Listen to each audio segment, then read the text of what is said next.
Welcome to the Student Ministry Matters podcast. We want to encourage, equip, and connect those with a passion to impact the next generation for Jesus Christ. Student ministry can be a lonely place. You might even feel like you're the only one in your church or community that cares about students. Well, know this, you're not alone. People all across the country are engaging Gen Z and care deeply about the spiritual direction of these young men and women. Whether you're full-time, part-time, bivocational, or volunteer, if you have a heart for students, this is the place for you. Welcome back to the Student Ministry Matters podcast. My name's Dan Carson, and on today's podcast, we're going to be talking with another speaker from the SOAR 2023 conference. We're excited to have Nathan Brewer on the podcast with us, and we'll be talking about being devoted to the church. But before we get to that, I want to invite you to check out our podcast partner. That's Central Baptist College of Conway. Central Baptist College is challenging, engaging, and inspiring, and it's a great place for you to send your students as they're trying to figure out what's next on their educational journey. If you want to get connected with them, reach out at cbc.edu. You'll be able to connect with their admissions staff. And if you'd like to make a visit, or even better yet, bring your student to Conway, have them check it out together. It's just a wonderful place. Been a big part of my life for a long time. In fact, my daughter is there and is finishing up her education and will graduate in December. We're excited for her. But man, check out cbc.edu.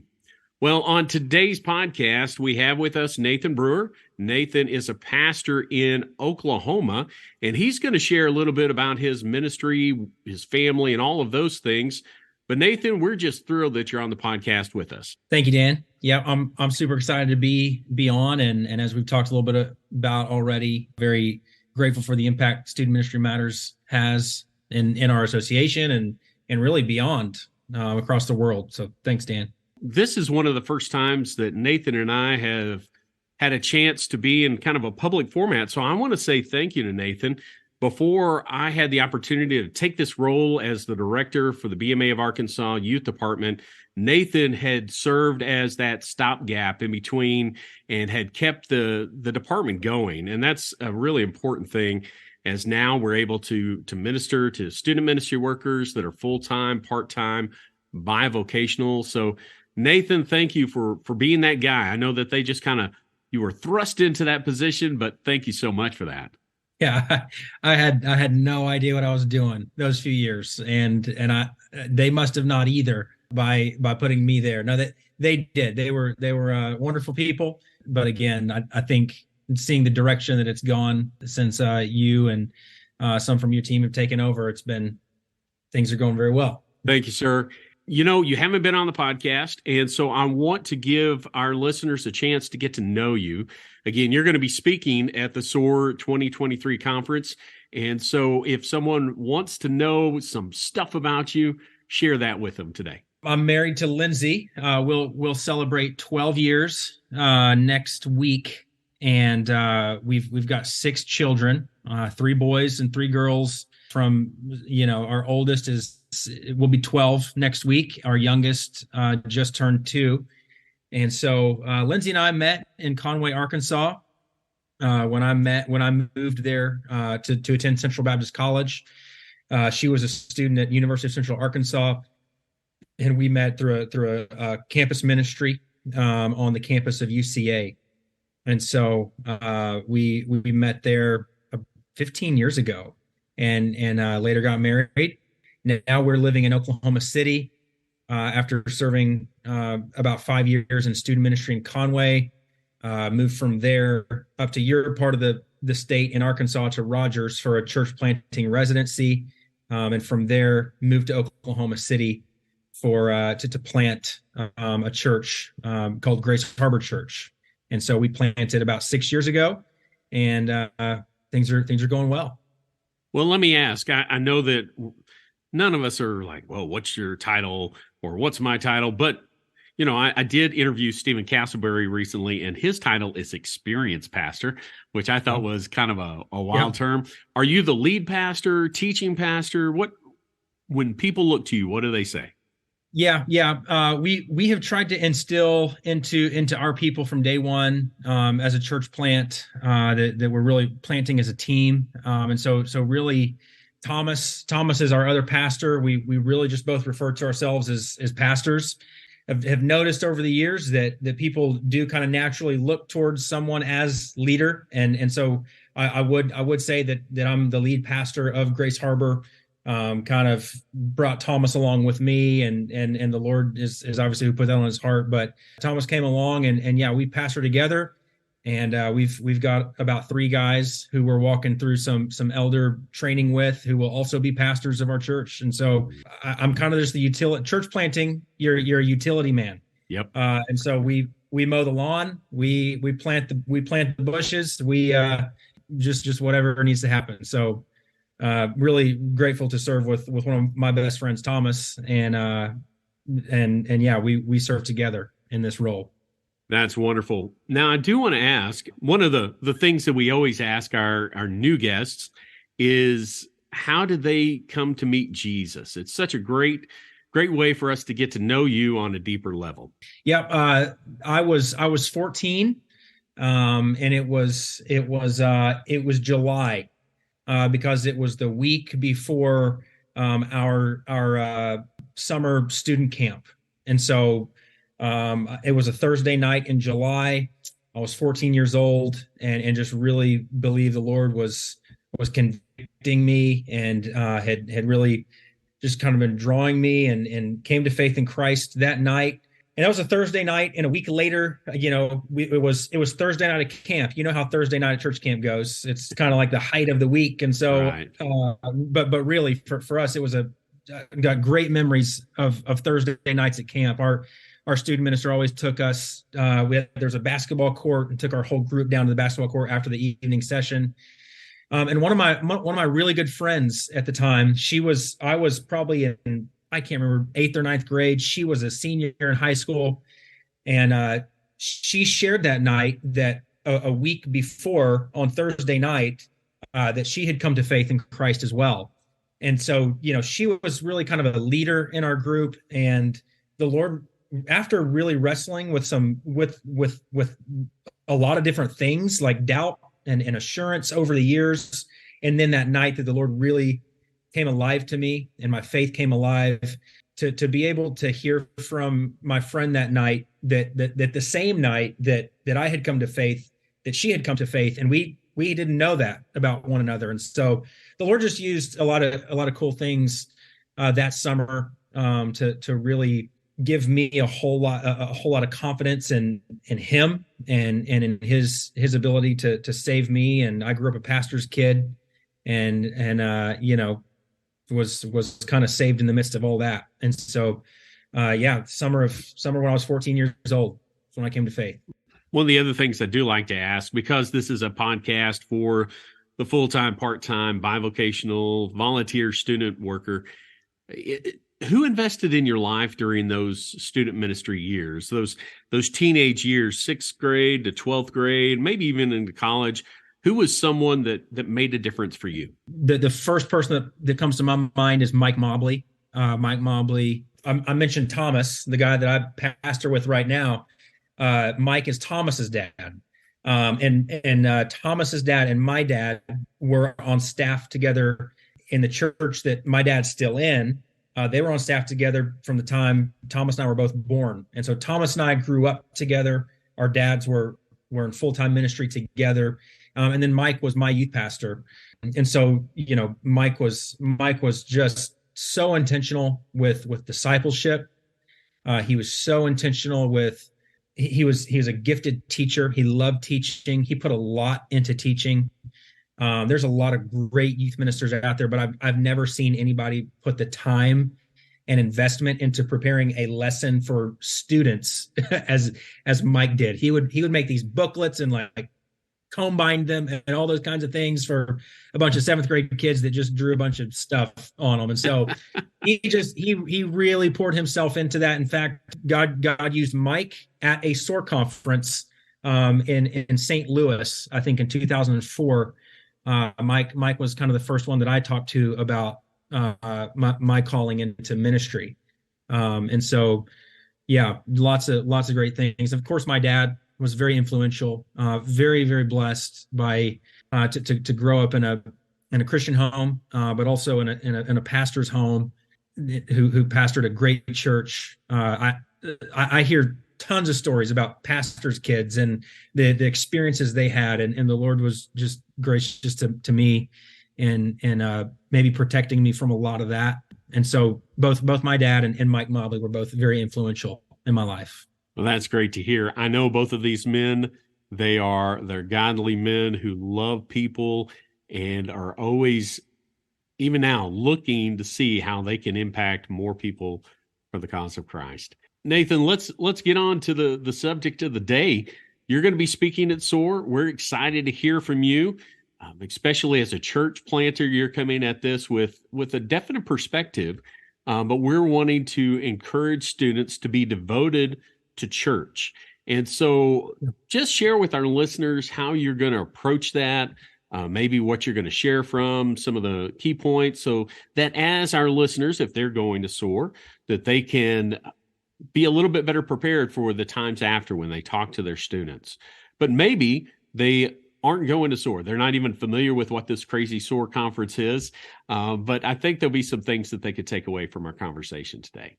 Yeah, I've got two biblical texts kind of in my mind and my heart. They'll probably draw both from Psalms chapter 73, Psalm 73, and then Hebrews 10. Hebrews 10 verses 19 through 25 serve as just within the context of Hebrews, serves as a really powerful text on what it means to be connected to God's people. What I love about Psalm 73 is that there seems to be a shift in Psalm 73. A lot of people may be familiar with that chapter. The writer it says a psalm of Asaph, and he seems to be in turmoil over the way that things are in the world. He's just confounded by things. And I'd say that our students, and then maybe even as leaders, experience some of that same tension, that we look at the world, we look at what it means to live a godly and holy life. We see the ease with which the world and those in the world seem to be navigating the world, and some of the way that as devoted believers, that we seem to kind of be wading through some things. And there's this moment in Psalm 73, in verse Psalm 73, 16 and 17, the writer says, "When I tried to understand all of these things, it seemed to me hopeless." Some versions say it seems to me a wearisome task to wrap our mind around what's going on. But then it says, "Until I entered into God's sanctuary, and then I understood." And I would say just the right understanding of the Old Testament and the Psalms. God's sanctuary doesn't just mean the temple and the steeple. It really means that being in the presence of the people of God, and in the presence of the people of God, really always meant the presence of God as well. And so it seems the church in today's age, especially, ought to be, and historically has been, a very clarifying space, a space where clarity is experienced. And so as we live in these times that we're in, I think the church, and being devoted to the church, provides a space for there to be clarity on what's going on in this world. Could there be a God who is in control? Could there be a God who cares and who is involved and who interacts with us? And so that's some of what I think is important about this text, and important about this topic, being devoted to God's church, is that there's a clarifying effect to what God has called us to do, and being connected to his people. I know that churches handle membership a little bit different when it comes to children. It's just with children and students, some churches immediately make them a member in full standing as soon as they've accepted Christ or baptized and then voted on by the church, while others look at it a little bit different. They will put them into more of a care type of membership, knowing that as the church votes and makes decisions that they're not necessarily going to be taking a vote. I mean, there are all sorts of ways to handle it, but membership is important, and we believe that church membership is important. And so what does that mean to you, whether it's dealing with adults or with teenagers? What does church membership mean to you and to your congregation? You're going deep, Dan. I know.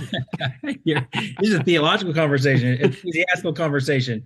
Yeah, you're right. I think that as we read the scriptures, we see if we're studying and reading the scriptures as they would have been written and as they ought to be understood, there is an assumption that people belong very intentionally to local church bodies. One of the things that's helping me prepare for my topic at SOAR is that we've begun to engage with a lot of the Afghan community in Oklahoma City. Oklahoma City received about 1,000 Afghan refugees a couple of years ago, and as we've engaged with these Afghans, we've met just a few who are Christians, few who are believers. And I've had conversations with them about their conversion, like when they came to faith in Christ, because that's a great story for many of them. And one of the things that they talk a lot about when I ask them, what were some of the things that you naturally did in Afghanistan as believers without the influence of church culture? But as you read the Bible, what were some of the things that stuck out the most? And one of the things that many of them have said is like church membership, belonging to a church. And now they've said there's a lot of things that the American church is doing currently that don't make sense. But they say one of the things that the church is getting right from their reading of the scripture, and as these Afghans come to faith in Christ and they're operating just from a plain reading of the scriptures, they say what's very obvious is a deep, intentional commitment to local church body. And so that's just very interesting to me. Maybe there may be lots of things that we've kind of added on to church membership that, may be helpful, but may not be overly necessary. And so I think that's important too, to help distinguish with your people when you talk about membership. What are things that we're attempting to do to be good stewards and to be faithful? Some churches, require a pretty lengthy membership process. Our church does a membership process, and we are very clear with our people. Hey, these are things that are not explicitly commanded in the scriptures to do a 4-part membership process, but it's a way in which we have chosen to shepherd and to steward. And other churches do it different ways, and they're shepherding and stewarding their churches very well. But there's different ways in which we approach that. But one of the things that I think we see very fundamentally is belonging to a local church body and committing oneself to it. Well, I know that here at Calvary, one of the things that we've done is one of our core beliefs and values is that membership matters. And that doesn't matter if you are 13 years old or if you're 53, right. It is important. And so that's a part of being devoted to the church. And I know that we have to look at that. It's too easy for us to just look at students going, well, they're the membership for tomorrow or for a decade from now. But, I'm excited to hear from you. I'm excited as we look at these couple of different passages and see how important this value should be with everyone, but especially for our students. I know that there's been a big shift. I have a young lady who's bringing to SOAR for the second time. She was part of a group when she came. She was going into the 7th grade, and her commitment to the church is 20 times larger than it was at that point. I mean, she is committed to our body. She just finished high school, but she's staying up in this area to go to school close. And, not everybody is like that. But membership matters and it's important. So, Well, Yeah. let me ask, as we look at for some practical tips and how can we help our students be more devoted to the church? What are some things that we might do as student ministry workers to help them understand that importance and then to actually take steps toward that? Yeah, I think as ministers, as student ministers, a good place to start and to never underestimate is teaching. Teach on it. Preach the word. Preach the word and teach the word. I think we actually see both of those commands and exhortations from Paul: preach and teach. And so I think we preach the scriptures, we preach what is true, and then we teach. We find ways to help apply that. And so whether we have student ministry small groups or Sunday school classes, man, how cool would it be to see youth leaders taking students through membership material and things like that, whatever resource that you might prefer in that way. When you say that your church has kind of the phrase membership matters, that's very important. What that brings to mind is meaningful membership. Yes. Yes. Help students experience meaningful membership.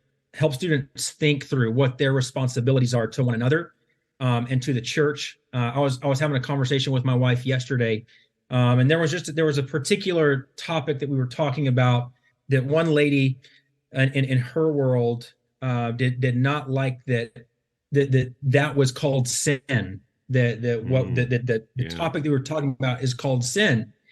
And because it was called sin, there was a lot of offense taken.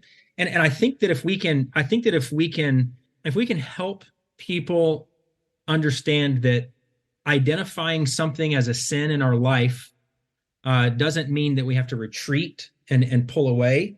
That, hey, it's what the word says. It's what the scriptures say. And now that we know that there's kind of this impure way within us, now we can walk towards holiness, walk in holiness together.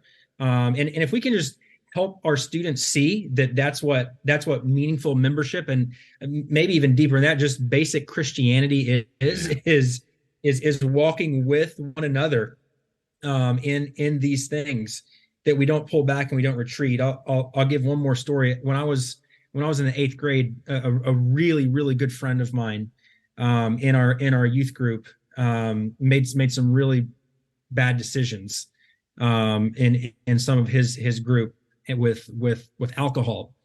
And I remember the way that I responded to him, and probably for a year or two.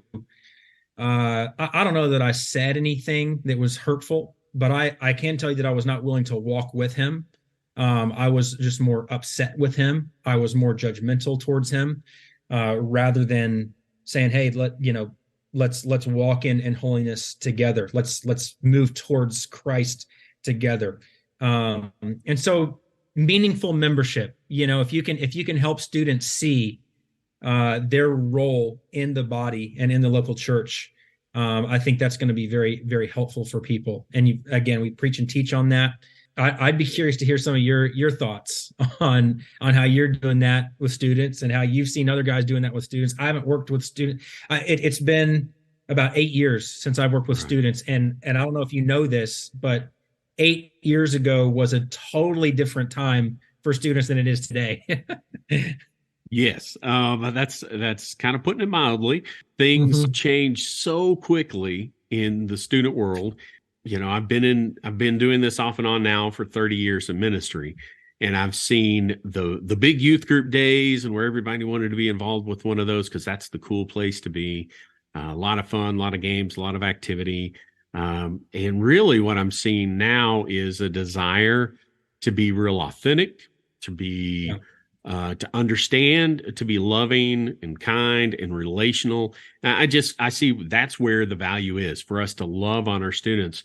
So, you've mentioned some great things, this idea of make sure that we're preaching on it, that we're teaching on it, the value of church and how important it is. because they won't know otherwise, and then to show them the value of what it's like to have somebody walk alongside them. For me, and one of the things that we've tried to do here, and, and honestly, I didn't think about a lot of the stuff when I was, 20 years back, 10 years into student ministry, is trying to make much of intergenerational relationships. Oh, yeah. And so, I just took it for granted. When I would go to church in high school, I was a part of Springdale Missionary Baptist Church. It was a church of a 75 to 80 on a big day. But there were people of all ages. We had, 80 all the way down to babies. And Yes. I didn't think anything about worshiping with those folks, but I still have memories of looking back on those people that would worship, they would pray. There was an earnestness about what they were doing. And so, one of the things that I think is important, and I may get kicked back on this, but is to always keep your worship times intergenerational. Don't put the teenagers into a separate worship space.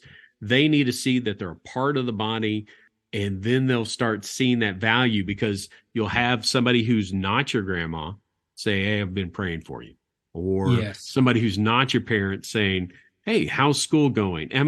Just those brief moments of time can make such a difference, and they'll start seeing the value.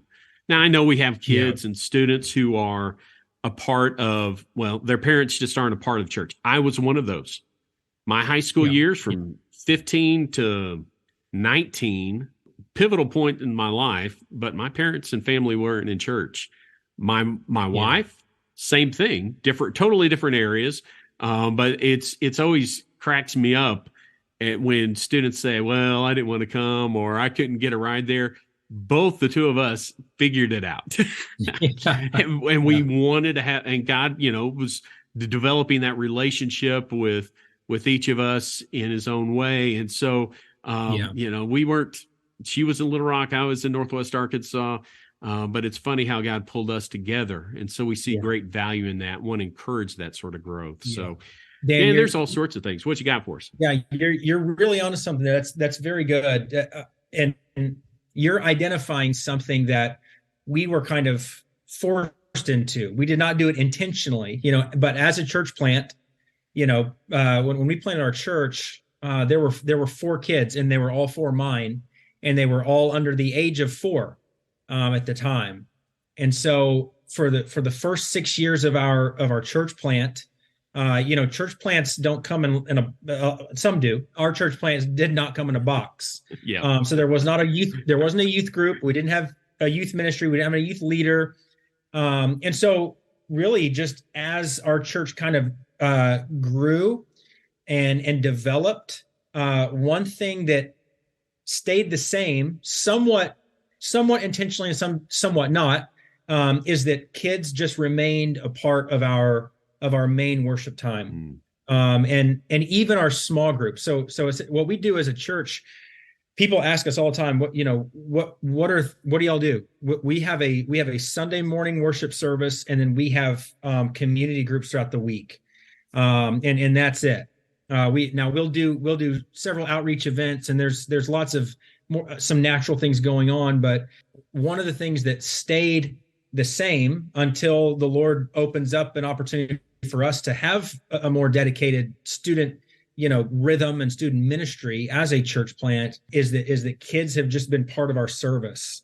And so we've, that has just been an amazing thing to see. And I say that because you're identifying something that we're seeing, and we really haven't intentionally created. It's somewhat philosophical for us, but it has very much been very, very helpful. I know my kids, one of some of the main conversations around faith that I've had with my kids are the result of something that happens in the gathering, in the Sunday morning worship gathering, whether that be through communion, or that be when someone's baptized, or whether it's when someone reads a passage of scripture. Every now and then we'll ask someone to come share something at the end of our service. And man, our kids, my 7-year-old son, ask questions about what our 58-year-old church member says or shares, that just open up some very good conversations. And so you're really sharing something very good on that. It's vital that we make sure that our students see the value of the gathering. I know that there's some different philosophies around church and approach, but if you don't gather at some point, how do you do the one another's of Scripture? And so we make much of our weekly gathering, and we're still the church outside of these walls, but we definitely know it's important to come together. And we want students to see that and experience that as well, because we know that it's valuable. Yeah, so, that's right. Well, listen, Nathan, I appreciate you taking some time. I know that you're actually on a little bit of a vacation as we have this conversation, and so I'm thrilled for you. It's always good to take a moment or two away, especially if you have 6 kids. Holy cow, man. Yeah. You are crazy, blessed, all of those things. So That's right. We are. All the above. We had our daughter and decided that we couldn't handle any more like her, so we stopped at 2. That was the end of our story. Well, listen, Nathan, if somebody wants to get a hold of you, talk to you about what you'll be sharing, or just have some questions about ways that they can be praying for your church as you grow there in Oklahoma, what's the best way for them to do that? You know what? You can email me. Really easy. Nathan@ghokc.com. Okay. I'm on social media. I have got Facebook and Instagram, and I would love to connect with you there. I try to keep things pretty light around there. And I don't know if you'll share my cell phone number. I'll even give out my cell phone number, and you're welcome just to shoot me a text. So I don't mind. I love pastors and guys that are willing to do that. And I appreciate that. I think an email will be great. It's a great place to start. We'll include a link to your church website as well as your email in our show notes. So if you have a question for Nathan, be sure to shoot that to him. He'd love to have a conversation. We want to encourage you to be praying for Nathan and for all our speakers and our students as they gather July 3rd through the 5th at the Gaylord Texan in the Dallas-Fort Worth area. And so if you have any questions about that, be sure to check out the other link that'll be in our show notes, soarconference.com, and you can reach out to their team and they can help you. But we're excited to hear from Nathan, to hear from all of our guys, but especially Nathan as he talks about being devoted to the church. Well, listener, let me encourage you to preach, to teach, to love on your students, and to show them how valuable it is to be connected with the local church. And we do all these things because student ministry matters.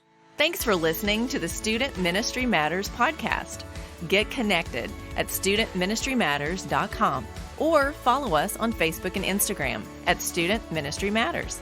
Until next time, keep up the great work with your students because the work matters.